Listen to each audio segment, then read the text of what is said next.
Okay, I'm David Cohn. The person, whoever sent me the questions, I don't know who it was, said they want me to talk about a few things. I'm going to reorganize it into a different way. Just not to talk about them directly, but indirectly. Okay? And that is, I'm going to talk about is, I live in Chicago. I live in America, hashkacha works a certain way, kosher food works a certain way. Here in Europe, at least to my understanding, things are different from that. So I'm going to try to talk but we'll talk about those questions, but in the framework of the difference between hashkacha in America versus here in Europe. Okay? Not hashkacha per se, how we give hashkacha, but how we find kosher food here versus there. Okay, so there's the tremendous difference is like that. The start of it is like this. In America, we have much more from people.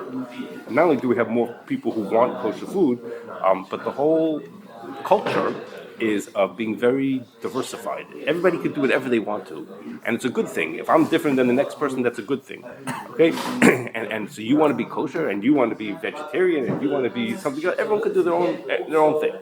So a company is very happy to put onto a package a symbol that says this is kosher food, because of course, why shouldn't we tell someone that it's kosher? Okay, lafuke, here, where there's not as many people asking for kosher food, and also the companies are actually afraid. They don't want to put onto it that should say that it's kosher, that this food is kosher, because there are some people who'll be upset about that, and people who wouldn't want that to be like that. Okay? So, even when you talk about over there that people want kosher, how much percent are you talking about? So that's the other part. Correct. The other part is that even though the people want kosher is a small amount, what happened is no one could have thought like this. But what happened is that there are a lot of other people who use the hashkacha symbol for something that they want. I'm a person who's vegan. I only want to have things that have no animals in them. So when I see that it says a CRC on it, I know, there's no animal products in it. So the vegan people took to it. And people with other culture, other persons can't eat dairy. So people have all kinds of other things that they said. They know the hashkacha means that thing to them. So a lot of the people in marketing, people say that most of the people who buy something bedafka because it has hashkacha on it don't keep kosher. They're buying for some other reason. And that's why if you come to America, it's such a strange thing. You could find shoe polish and you could find laundry detergent that has hashkacha on it. And you say, Michigan, why is there hashkacha on detergent? What kind of thing is that? And the answer is, because it's not for me. It's for other people who use kosher to tell them, I don't want to wash my clothes with animals either. So the hashkacha is for them. Okay, so it's not just for the Yidden. It started with Yidden, but there's so many people who want it also. It became a thing that companies want. Look, they come to us. They say, please, we'll pay you money, but you should tell us what we have to do to make it kosher, so we can put a symbol on the package. Okay, it's a strange thing. No one would ever dream such a strange thing could happen. Okay, but Mamela, that's what so by us. So by us, you walk into any supermarket, you could buy kosher food every place with a good hashkacha, wherever you walk, every supermarket in the whole country. Okay, not like that here at all. Okay, they just sent me down the block to Bronze, so there you could buy kosher food. Okay, there you could buy kosher food. But if you go into a regular supermarket, what are you going to find with hashkacha on it? How much stuff is there going to be around the hashkacha on it? Close to nothing. Almost nothing. What do you say? American hashkacha is by mistake that it's here. It's here by mistake. But when you go in America, literally, you go to any supermarket, you can buy wherever you are in the middle of no place. There's no Yidden for any place. And you could have whatever you want to eat. Okay, so it's a different setup. And then what happened is one more step further is that making food became much more complicated as the years go on. Much more technology of how to make food. So where it used to be maybe 100 years ago, you could just look at the package and say, these are the three ingredients, either they're kosher or they're not kosher. Now things became much more complicated. And there again, because the American hashkachas are very involved with companies, so they can keep up with what's going on. But the less you're involved in it, the less you can know about it. So we have extra advantage. We know what's going on in the companies, it gives us an extra advantage of what's going on. Okay, so all these things make it that it's very different to buy things there versus here. Okay, so now I'm going to talk to you about some examples of things, and it'll come out from the beginning of it. We'll see how it's easier in the United States. As we move on, we'll see maybe it's actually the advantages to over here also. Okay, let's see what that is. Okay, so I'm going to divide it like this. There's three things that you need in order to make food kosher. Okay? I'm not talking about to give hashkacha to it. To make food kosher, there's three things, and they are the ingredients. First thing is the ingredients have to be kosher. Okay. The second is the kalim that it's made on, the equipment that it's made on has to be kosher also. We don't want to bleed from something treif that was made on this kli yesterday. And the last is that something about the process. Okay, what I mean is like when you have an animal, you have to shrita. Okay, you have to be hafroshas challah. There's a process, something that has to be done to it to make it kosher. Nothing about the ingredients. You have to do something to make it kosher. Okay, everyone can feel free to interrupt me. Okay, I don't need to keep on talking. If you want to, please feel free. Okay. So our first thing we'll talk about is ingredients. Okay. So the example we'll talk about that for what it means ingredients. We're going to use our example. This is one of the questions is about buying soda. Okay, buying soda with a hashgach. Okay, so when you make soda, okay, there's 5 things. There are 5 things in soda. Okay, water, carbon dioxide with bubbles. Okay, I have to remember myself. Sweetener, the sugar or an artificial sweetener. Flavor that comes with flavor and color, and some minor ingredients. Okay, of those 5 things, the only one that's sensitive is the flavor. Okay, the other ones are going to be kosher, come out no matter what. Okay, come out. Glycerin also. Again, Glycerin is not going to be in soda. Soda wouldn't have glycerin in it. That wouldn't be common that should have that. So there's 5 things. So what we care about, what's sensitive would be is if the flavor that's in there. Okay. David, didn't Coke used to have glycerin? So yes, so in that tshuva he talks about Coke has a tiny bit of glycerin in it. Nothing that we care about that should be. First of all, nowadays I would very surprised if you'd have it in it. But not anything that would be not bottle. What would someone put in? Okay. So what is this thing that's a flavor? Okay. What is a flavor made of?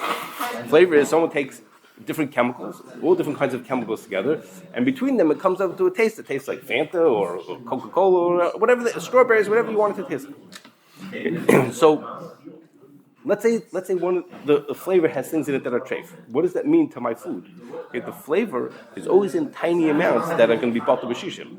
So do I have to care about those flavors? Okay, so what's the reason? Why should I care? If it's bought to b'shishim means I can't do it. If I want to buy the food that has in it, bottle. I'm allowed to eat it. So what could be wrong that it has a flavor in it? Okay? So what's wrong is that there's a din in the sense that most of the timer, something that's meant to give tam, like a flavor, that's exactly what it is. It's not bought to b'shishim. Okay? So now let's look in the din of something that's avida timer. So first is most of the time the only part that's not bottled is the part that gives tam. The flavor, the thing that they call strawberry flavor, that's not all flavor. There are other things in there also that are not nice in tam. Okay, they of course don't count. Okay, so what about the things itself that give tam? So there's a din that says that if there are 2 things together that are nice in tam, zev is a gar, this gives tam and this gives tam together, then they could both be bottled. Neither one of them is milslavil tam. They could be bottled. So what you say is, I told you, when you make a flavor, you put a lot of things into it. You put many different chemicals to make the flavor. So when you first look, you say, oh, zev is a gar because there's so many parts to it. Okay. But that's not What does chemicals mean? how do I say it? It's not natural. Or it could be natural things. How do I explain? Extracted from It can say that it's not kosher. It can say. I'm going to talk to you in a minute why it would not be kosher. It could be things that are made that are not kosher. A chemical means just like the essence from the thing, just the ikar of the item that makes it taste like a certain way. Okay, that is to say, an apple has a lot of parts to it, but there's one part in it that makes it taste like an apple. Okay, and that part I could get just that part of it and say and use that to make something else taste like an apple. Okay, so. So you think that if you put a lot of pieces together, it's going to be zev zagarim. But it's not always true. Okay, I once went to a place that makes flavors, and they said to me, "I'm going to show you something." They gave me 2 sticks. Each one they stuck into a chemical. One of them tasted like they had just cut grass. Okay, it tastes like freshly cut grass.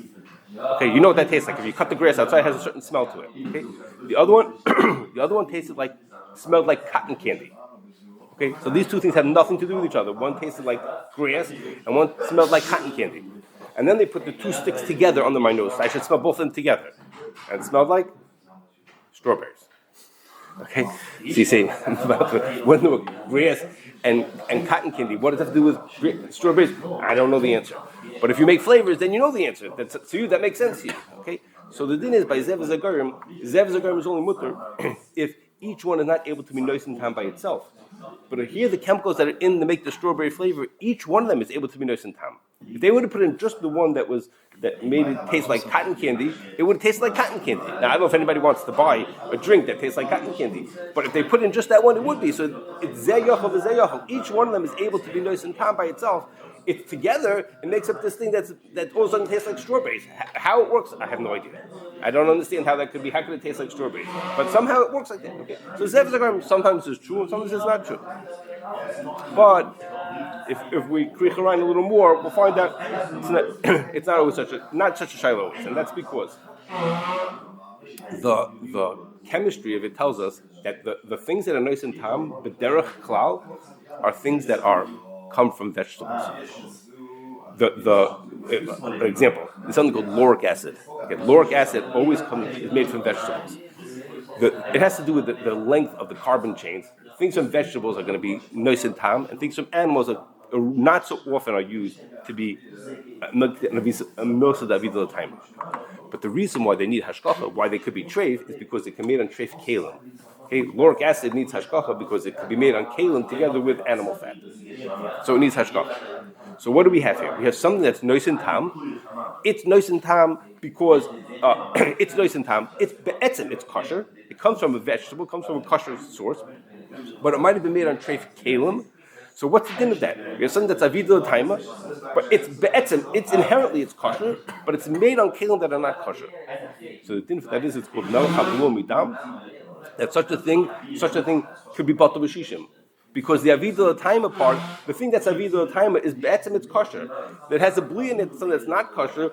That's not avidah taima. The bli that it has from the animal, that's not avidah taima. So such a thing could be batal. Okay, so I don't know if you followed the whole cheshbon, but it comes out that things that are flavors, there are reasons to think that it could be mutter. The flavor that's in there can say that it's going to be batal. Okay, it's good reason to think that it might be okay to eat it. So now what do I do? Now what should I do? So in the United States, come out every company that makes flavors in the United States is able to make kosher flavors. I didn't say every flavor is kosher, but come on, every one of them can make kosher. You want to make cookies and you want to have a flavor in it, so the flavor wasn't kosher. Tell the company, please make their flavor kosher, and it'll be kosher. Okay, it's all over the place. It's very easy to get flavors that are kosher. Not only that, there's so much food that has hashkacha that has a flavor in it. So of course we tell people, you want to drink soda? Of course you should only drink soda that has hashkacha to it. Okay? So and it happens to be in the United States, the three biggest companies that make soda: Pepsi, Coke, and what's called Dr. Pepper 7-Up. Those three companies, each one of them has hashkacha on it. For not everything, but come out everything that they make. So it's easy to tell people they should have hashkacha, and of course we do. So we tell them, if you want something with a flavor, avada, you should buy one that has hashkacha to it, because everything, it's easy to make things with hashkacha. It's available all over the place. So why should I tell you this whole cheshbon? I don't know, David said this whole cheshbon, why flavors are okay. I don't know if I followed it or I didn't follow it, but why should we semich on that when it's so easy to get stuff with hashkacha? Okay? That's very nice in Chicago. Okay, that's very nice for me in Chicago. But what happens when I come to a place where it's not available? I walk in this store, there's nothing that has hashkacha on it. So now what should I do? So now should I now say you should be like the Americans and say you can only buy things with a flavor with hashkacha on it? Or should you say is no, there's a whole question why it might be mutter anyhow, so maybe we should let it. Guess what? In America, we would let it also for medicines. If we had a medicine, we want to make sure that medicine is kosher, but we wouldn't care about the flavor because we say, what are we supposed to do? The person needs medicine, and if there's a cheshbon why the flavor is not a problem, so we tell him he should use it. So now I come to a place where there's not things so available, so maybe there should be makel, there shouldn't be makel. I'm saying so it's very different. So what I would do in Chicago doesn't mean what I would do here. What a Rav would say over there doesn't mean the Rav should say the same thing over here. Over here we make a more rabbanish cheshbon and say, should I just buy everything? Should I buy only with hashkacha? I can't say that to people. So maybe some things, maybe many things. Okay, so that's why there's a difference between what you'd hear here versus what you'd hear back in Chicago, because we're talking about different mitzias. And there's a good tzad thing to say that I should not worry about the flavor. So that was why they were looking at it differently. When you give the hashkacha in the United States, let's say for Coke and Pepsi, why is it not international? It should be also in Belgium with the same hashkacha. So If the same flavor. The same manufacturing.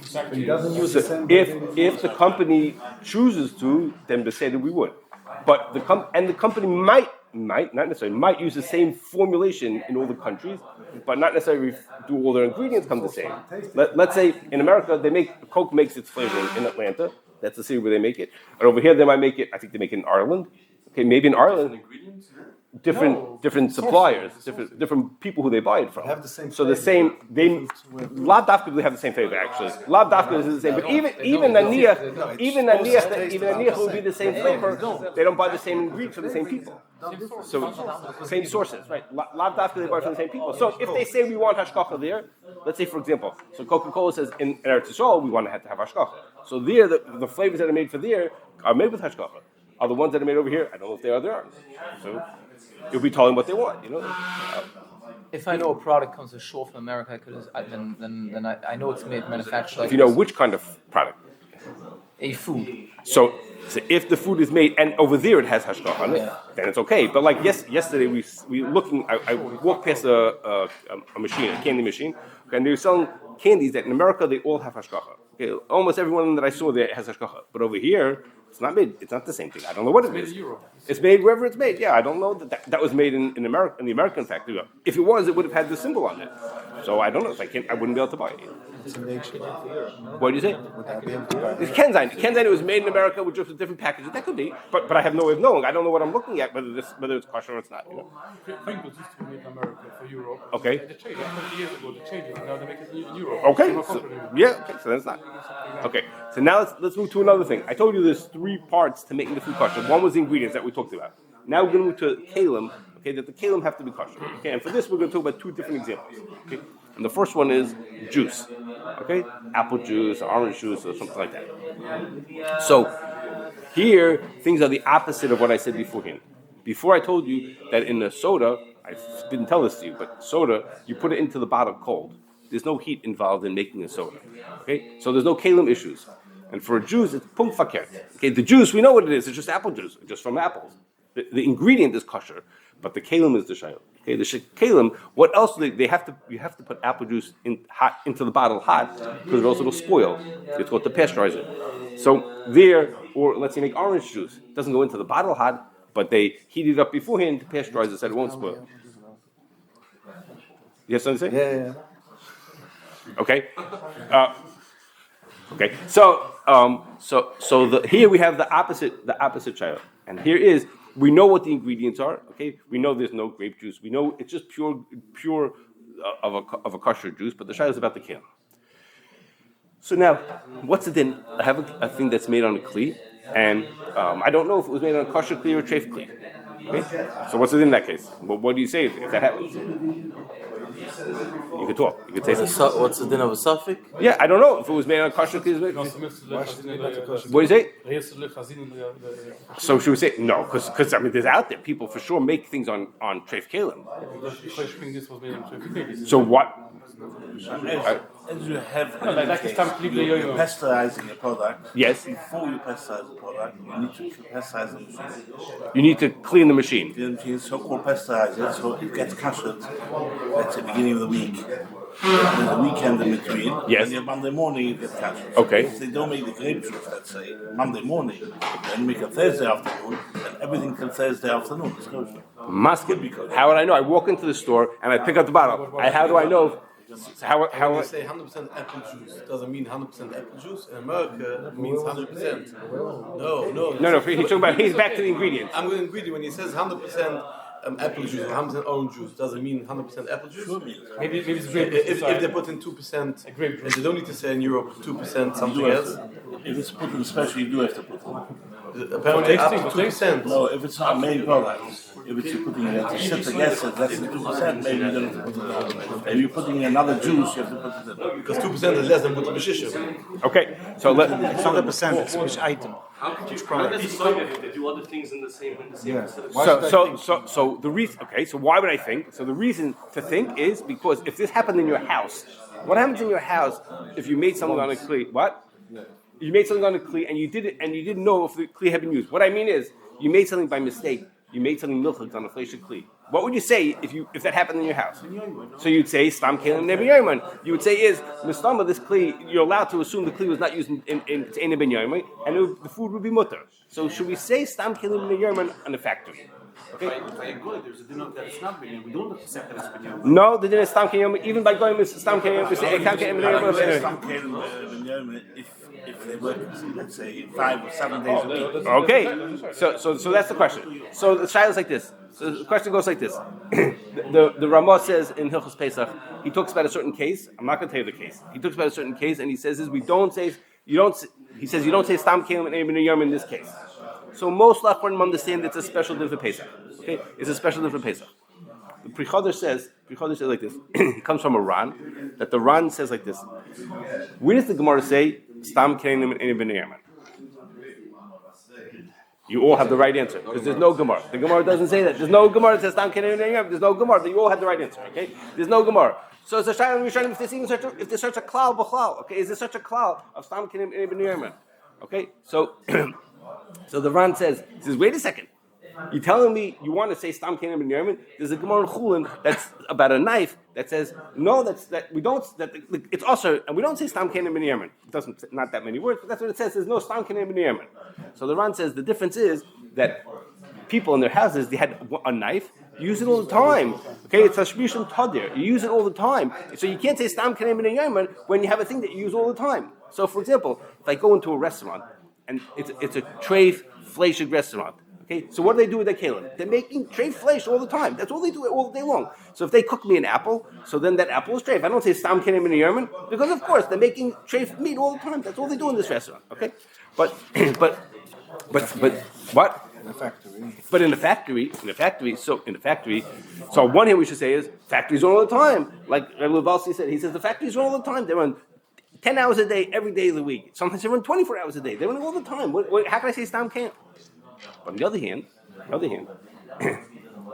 even though they manufacture things all the time, it's not like a restaurant that's making treif all the time.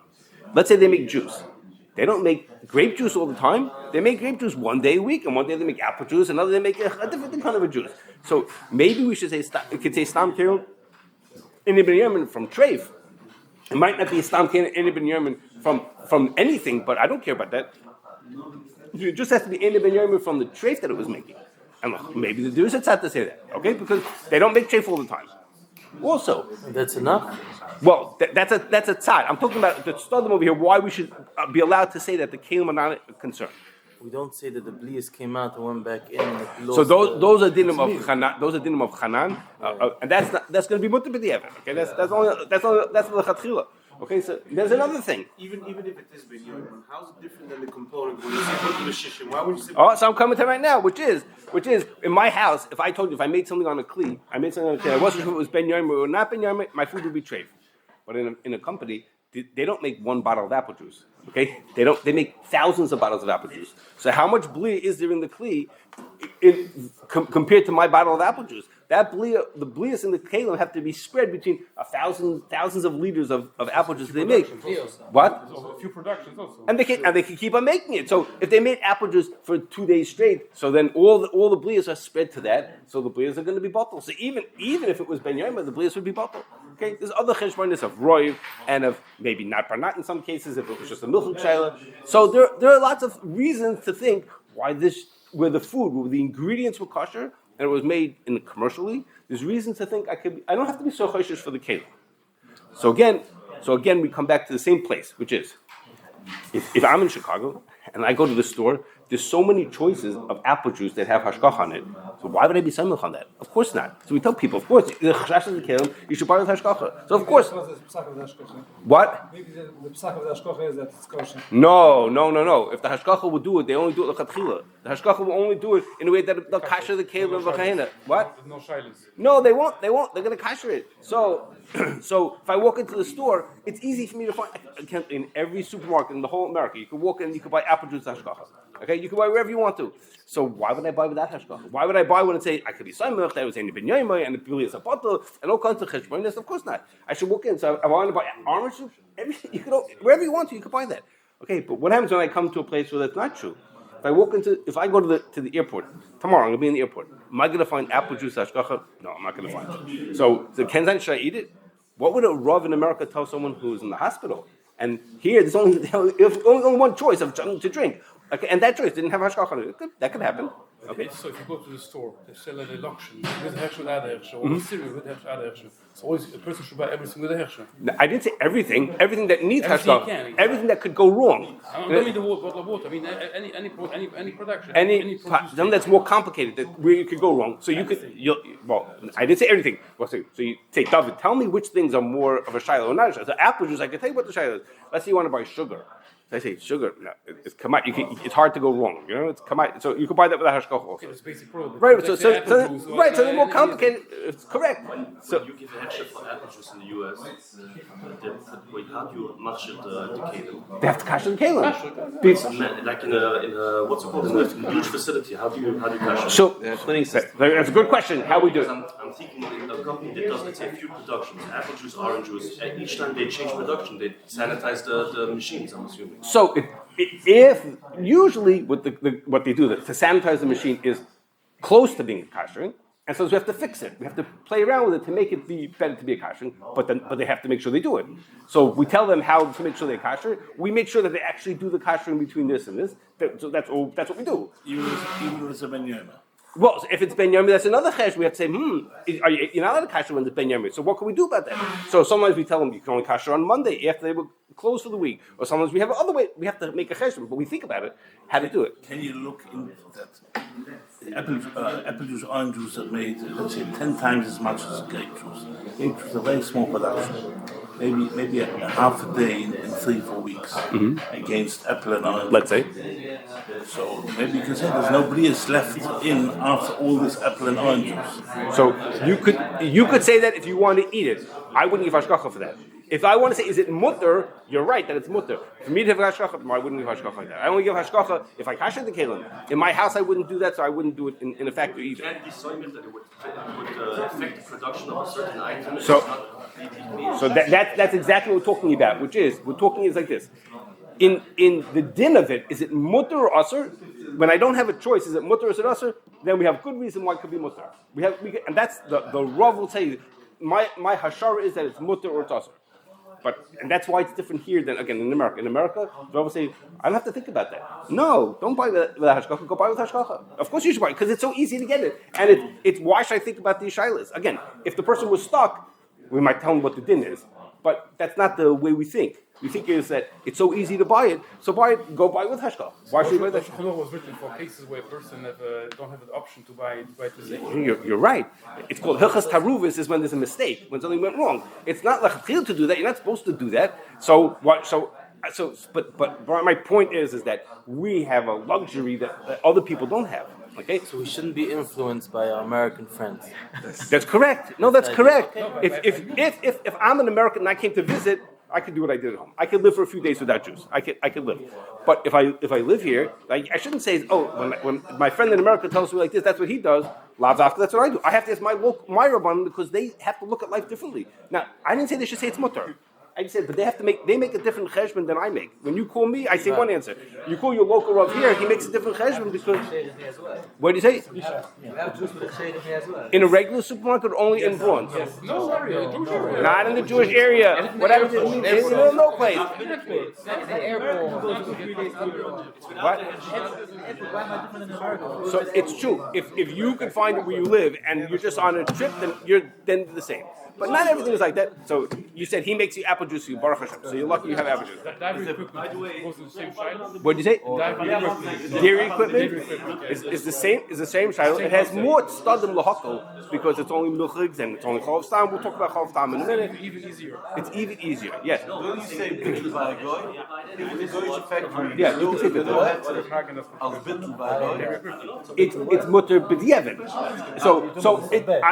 So the Rav might tell you in your situation, that's what you should eat. That's what you have to eat. You should eat that.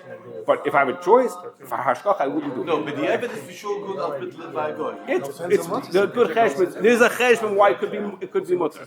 So that's a rabbanish cheshbon inside. Is it mutter or is it asur? But I'm telling you, as compared to for me back at home, I don't think about that. I just tell people, of course you should buy it with hashgacha. Why should you?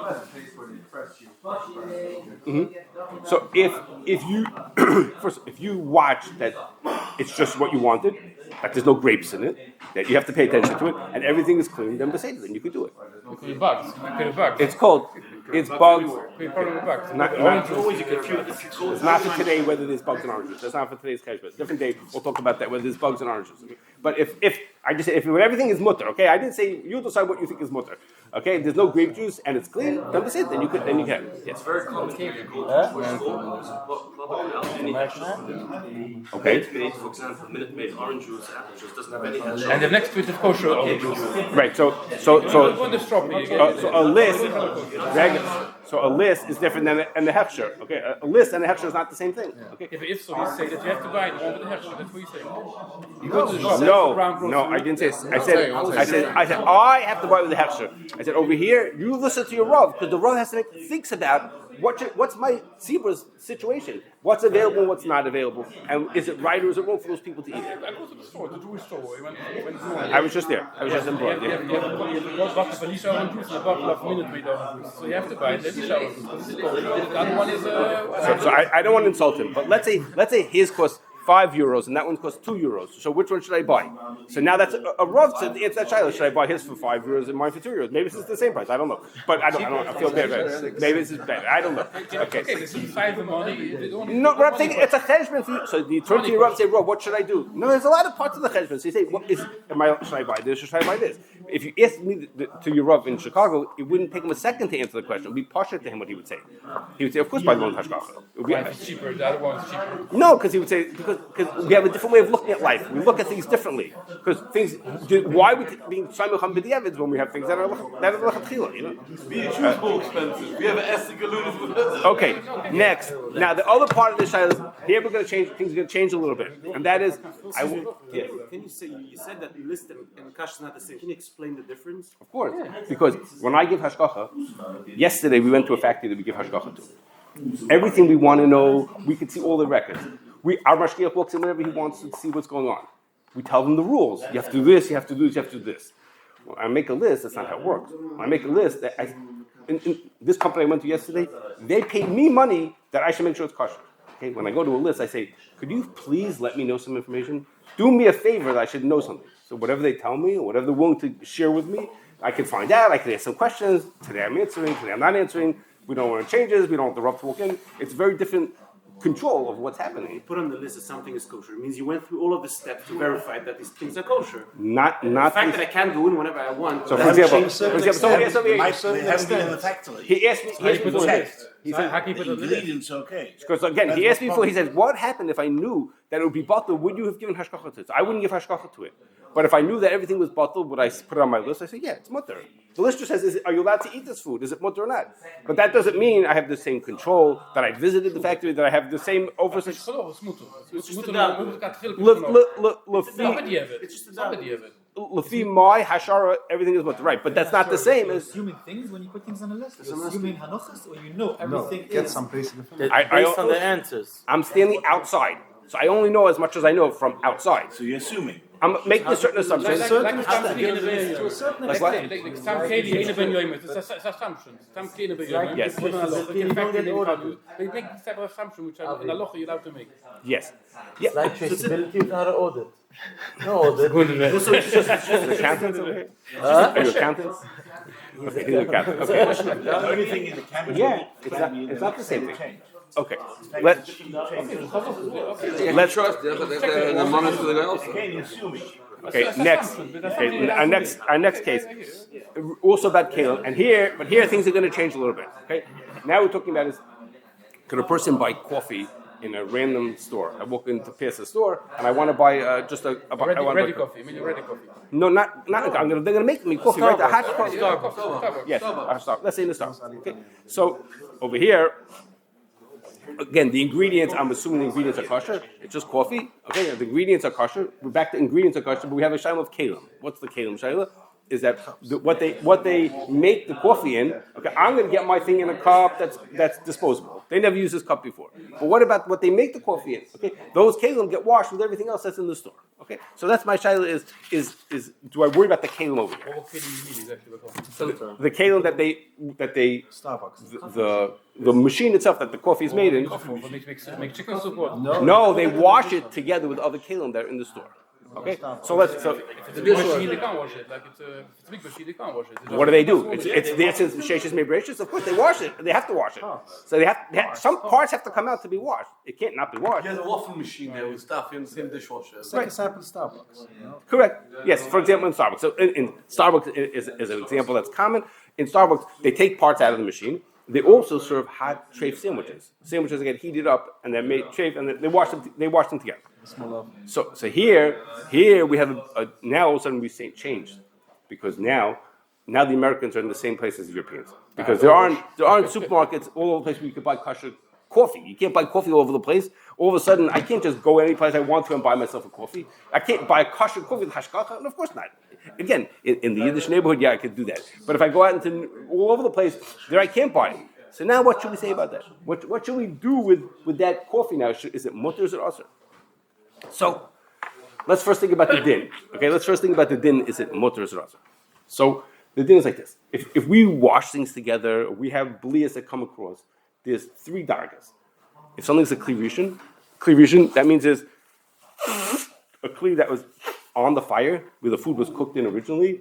Give you a cup of water? What do you say? No, I don't. No, I'm good. He gave me it, but thank you. It was in the shul. Yeah, it was. In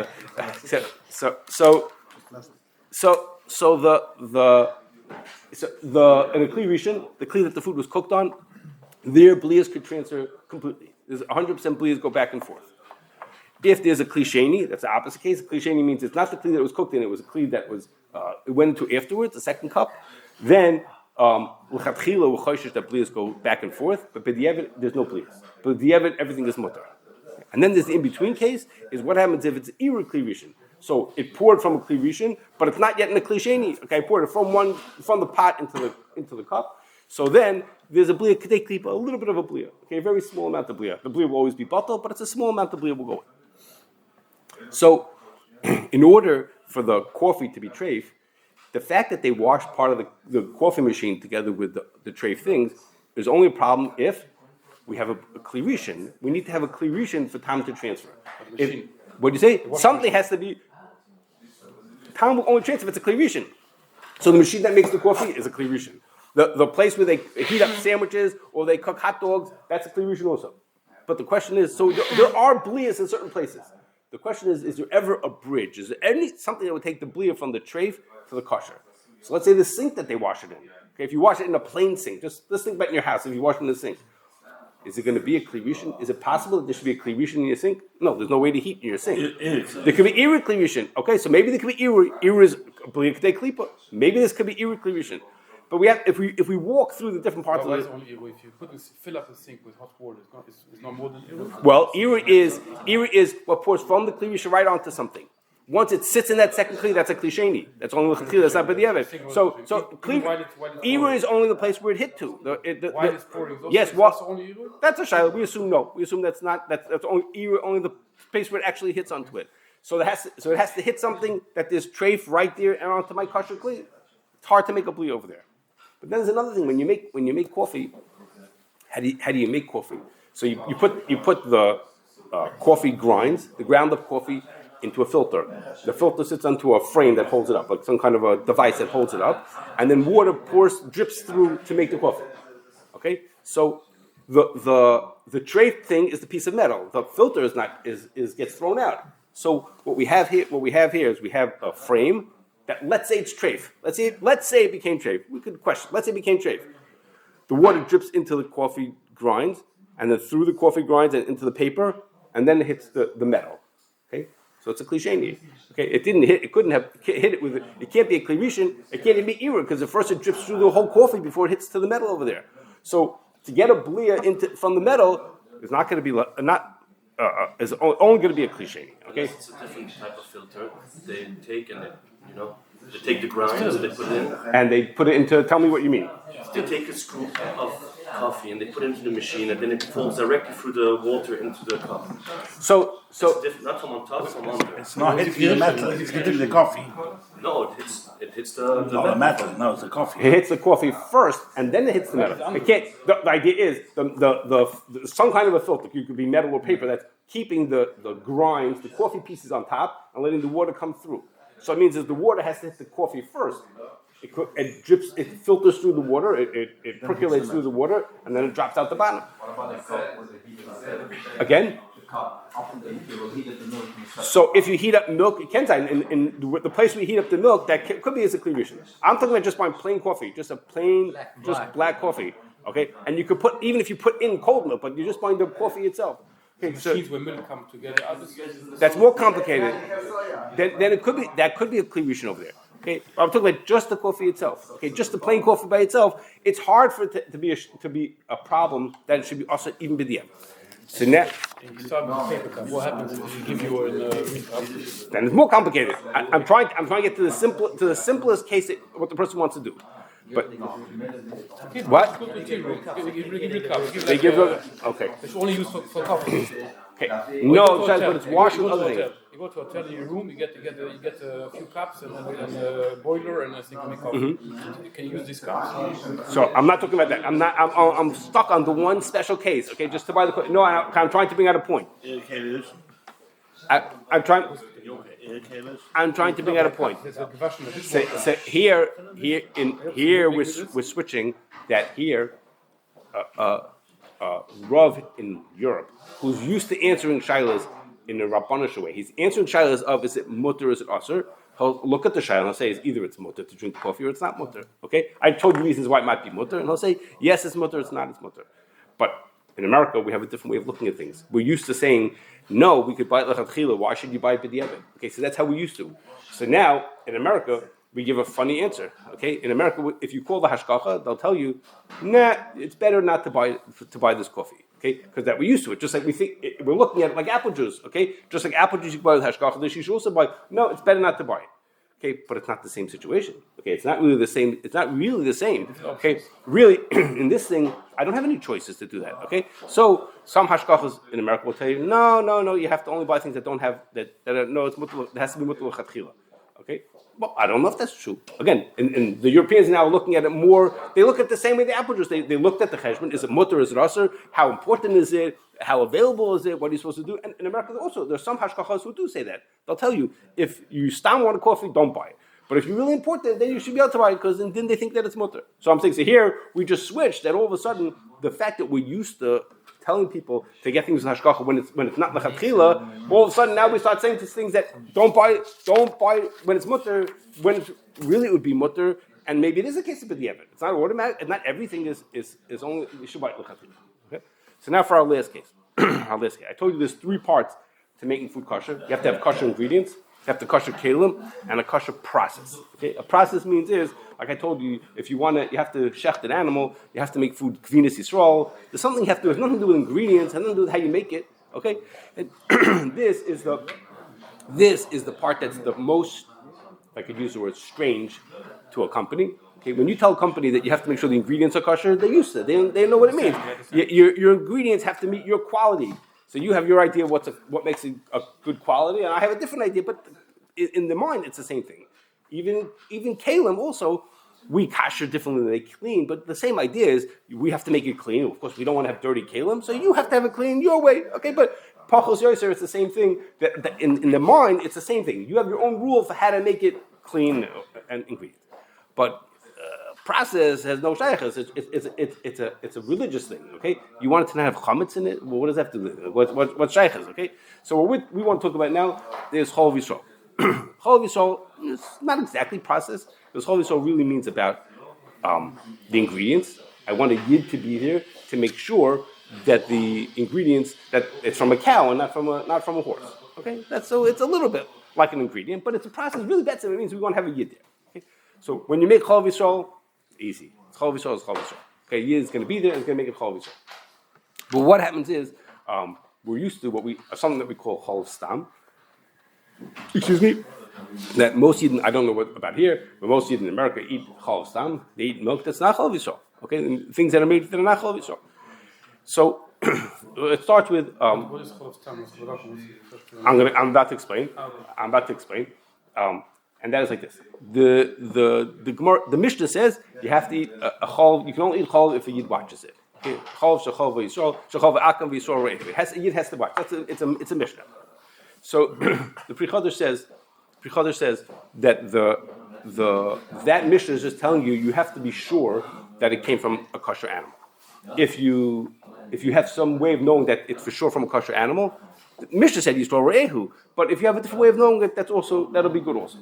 So he says is if there's no davar tamei be'edroi, there's nothing treif there, or the treif milk costs way more than the kosher milk. So why would anybody put in camel milk when he could put in cow's milk? Camel milk costs 10 times as much as cow's milk. Why would anybody do that? So then, if you know, then you know. And then if you know that there's nothing in there, if you know there's no treif milk into, that's good enough also. Okay, so that's what the Pri Chadash says. There's one reputable hashgacha that thinks they follow the din like the Pri Chadash. They say like the Pri Chadash, and they say also is that in some countries they're willing to say that in some countries, particularly in India and China, they'll say is over there also. Yeah, there's a Pri Chadash. It's true that nobody put in anything trace. Okay, most of the hashgachas don't think like that. They think is that even the Pri Chadash. First of all, they don't think that things like the Pri Chadash. I'll tell you why in a second. And they think also is that in these countries, there's all kinds of reasons why people would be playing games and they wouldn't be putting in cow's milk, and that you can't be confident that what you're getting is from a cow's milk. Okay, so most hashgachas won't take things that they don't hold like the Pri Chadash, and they hold the Pri Chadash itself even doesn't apply in some of these countries. And then the bar plukta of the Pri Chadash is Chasam Sofer. The Chasam Sofer says no, it's not true. When the Mishnah says it has to be Yisrael Re'ehu, it has to be Yisrael Re'ehu. It doesn't help if you know that he has no money, he has no reason why to use treif milk. Okay, that doesn't help. It's not good enough. And that's why, according to Chasam Sofer, so you have to have like the Mishnah says, you have to have Yisrael Re'ehu. It has to watch it. Okay, that's what Chasam Sofer says. So two things. First of all, I forgot to tell you, the Chazon Ish says you can follow the din like the Pri Chadash. I forgot to say that. The Chazon Ish says the din is like the Pri Chadash. So that would be one reason why some people would be samech to eat what you might call chalav akum, but it's not chalav yisrael because they hold like the Pri Chadash. That's the Chasam Sofer. That's what Chazon Ish says. And I told you one reputable hashgacha follows like that. But that would only be in a place where you can rely on Kashrus. That's correct. If you know where it comes from. So yesterday in the factory that we're in, I said to them, they use milk powder that's not from, it's not chalav yisrael. I said to them, what countries do you get it from? Okay, and that's because you have to know, at least the Pri Chadash, you have to know where that there's no incentive to cheat in those places. Isn't Africa's chalav still even a lower degree because it's made always, or back in the time was always made out of cow milk? Yes. Like butter? So yes, there are making about that. As a hashgacha, we wouldn't be samech on that. We wouldn't be samech on that shita. So it's true. It's true that it's more kal. It's not something we would have done. So if that would have been the only reason, then we wouldn't allow it. So the Chasam Sofer says. So you said yesterday when the factory asked in the milk powder which country. You'll hear why I'm coming to it. Oh. So the Chasam Sofer says a Yid has to watch it. So to that in Igros Moshe he says like this. He says it's the din is like let's say even the Chasam Sofer didn't like the Chasam Sofer, but the Chasam Sofer said you had to have a Yisrael Re'ehu. The Mishnah says Yisrael has to be Re'ehu. He says, but you're used to looking at things from just looking at your day. He says, but this Choshen Mishpat, there are dinim in Bezdin of what counts as a Haggadus Eidus and what's not Haggadus Eidus. He says in Choshen Mishpat you'll see that there are things that are even better than someone watching it. So even though the Mishnah says a Yid has to watch it, a Yid has to see it, but there are rayas that are even better than that. So the Chasam Sofer is, let's say like the Chasam Sofer, that you have to have a raya of a Yid watching it. It's not enough just he wouldn't have incentive, he wouldn't spend the money on this, but there are some things, and one of those is an Anan Sahadi. There's something called an Anan Sahadi. When we have an Anan Sahadi, that means is we don't have a person who actually saw it, but Anan Sahadi, we could either aid them on the thing. Everybody knows, it's posher to everybody what's going on, then that's better than Eidus. It's a din in Choshen Mishpat. If it's in Choshen Mishpat, he says it'll be true here also. The Mishnah didn't mean lafuke if you have a better raya. It just means that you have to have at least the raya of Yisrael Re'ehu, but if you have a better raya than that, that'll work also. Okay, and Rav Moshe says it's a chiddush. He says, and so you shouldn't do it if you have a choice. He says, but he tells that that's the din, and he doesn't use these words, but in America we call that chalav stam. Okay, so stronger than the Chodesh. He's trying to. Yes, stronger than Chodesh. He says even the Chasam Sofer would agree that in this case you could agree to it. You could drink it. Okay, so we call that chalav stam lafuke chalav akam, which is if I just walk over to a farmer and I get milk from him, that's mamish good old fashioned chalav akam. We're not allowed to eat that. We have this new name we call chalav stam for this milk. That's not chalav Yisrael, but Ramosha would have said that it's good enough. What's the Anan Sahadi over there? So the Anan Sahadi is if you live in a place where we know for sure where we live. So Ramosha focuses on the government, keeps track of it, makes sure that they only use these things, but goes together with if you want to take milk. So again, if I go to a little farmer, so how does he get milk? He goes over to the cow, he squeezes the udder, and he gets milk. Okay? When you go to a factory, there's no one squeezing udders. Okay, they need a machine to do this. Okay, they have thousands of cows, so all of a sudden you have to have a machine that could do that. Okay, they don't make machines to milk horses. It doesn't. At least in America, there's no such thing. You can't. The only machine that they make is to milk cows. Okay, there's no way to milk horses. So I'm not saying one farmer couldn't do it, or if he needed more milk, he might take from his horse. But if you're buying from a place that's making thousands of liters of milk, of course, that's what he's going to do with it. And the government looks at if a person would, the way they say, I don't know if it's 100% accurate. If a person had even a different animal, not a cow, on his farm, they would close the farm. Okay, the government is very makbid on it because children eat it, kids eat milk, so it's a whole hakpadas on it. So we know for sure that what's in there is cow's milk. No one questions that that's what's in there. For sure, it's in cow's milk. But the people who eat only chalav Yisrael say, but the Mishnah says you should do a certain way, and they do what they want to do like that. Okay, so now in order to make this thing what Ramosha said, that you have to do better than the Pri Chadar. It's not just there's no incentive to cheat. We have mamash and anan sahadi. So here it's pashut that there are going to be countries where there's no anan sahadi. Okay, so when I asked them about which country he's buying the milk from, is because I wanted to hear where the milk was coming from. Because if you're going to tell me that your milk powder comes from literally from India or China, or for some even not India or China, but certain places like that, then I would wonder what kind of thing is this that we're buying milk from there? Do we have an anan sahadi that the milk that comes from there? If you heard someone who described to us how they get the milk in India, you would say anan sahadi. It's like hard to believe you have any idea what's in there. Literally, could be anything could be in there. Okay, so over here, we come to our most extreme case where us Americans are at disadvantage, and that is like this. First of all, the mindset that we have, which is it's very easy to get hashgacha. We want to help companies get hashgacha, and life can be easy, and we can make things available. And we're afraid of this whole binyan that we have, where the strange thing where they pay us to give hashgacha on their food, and there's all over the place you can buy this food. Is all one. If things change around too much, all of a sudden they won't exist anymore. This whole idea of how we give hashgacha is built on, I don't know, chesed from the branch. That there's been such a crazy system that people pay us. So-called a list. No, that we give hashgacha. The way we give hashgacha in America is all built on a whole. It wouldn't make sense. 100 years ago, you wouldn't have guessed that such a thing could be. So we're all afraid. So we're more open to saying, yeah, okay, that should be okay, and that should be okay. We have a question about a country. What about in Italy? What about in Greece? What about in I don't know, Mexico? What about in Bangladesh? What about these places? So we're a little bit, if I could use what happened in the gears. I mean, it's harder for us to be able to decide to say no to someone when we have to work with them v'chahena, as opposed to if we're used to saying we don't need so much. What are we supposed to do? We don't have to. We can only buy in France. That's the only place where we could buy. We have to. So you get used to being more careful like that. But the other side is that for better or for worse, Americans are used to thinking about America. Okay, that's what we think about. We think that the whole world ends at the end of the border. Okay, so how much do I know when you ask me? I'm traveling to Slovakia. Can I drink milk there? I have no idea. I don't know about it. I have to even open up a map to find out where it even is. Okay, so I don't even know where it is. I'm going to Morocco. Okay, Morocco.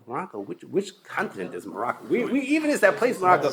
Okay, so can I drink milk in that place over there? So I'm sitting trying to figure out. I don't know. The people in America like to go to a place called Cancun in Mexico. Can you drink chalav stam in Cancun? Is it mutter or not? So how am I supposed to know what goes on in the places? Okay, so again, the Europeans again have a mila. They're more hands-on. They understand more. Is Italy and Germany the same thing? Is that same? Do their countries follow rules? Do they have rules? Do the people used to do what they're supposed to do? I have no idea. I don't know what they are. So Ken's idea, they have an advantage. They have it in people who are closer or have just a different way of looking at things. They have a better understanding. But here we came to a case where the advantage might be on this side. Okay, the advantage might be here to say is we could know better what is or is not good enough for chalav stam. Did you want to say something? I think chalav stam he is not just not accepted. I think. What did you say? I know the European Achim don't accept chalav stam at all. So I don't know, and maybe you were saying that's maybe that's different. Are all Europeans like that? They don't eat chalav stam? Mainstream Achim, that's. I'm talking about the people. The people. Holland, let's say no. The people who eat, I don't know, thing, maybe not, but Amoinam does not eat chalav stam. I have no idea. I have no idea. Again, England, they give a shit. You're talking about Orthodox, not Orthodox. It's The regular Jewish person you see on the street. So everyone has their own idea of what they think is a regular Jewish person. What I mean is, so I didn't say everyone has their own idea. So if we were sitting in a curl in Chicago, we would not say, yeah, anybody here eat chalav stam. Of course, everybody eats only chalav Yisrael. But if I walk 3 blocks the other way, I say, all of a sudden they say chalav Yisrael. Well, why would anybody eat chalav Yisrael? Nah, they don't like chalav Yisrael. So so I don't know. I for sure don't know. But okay, you say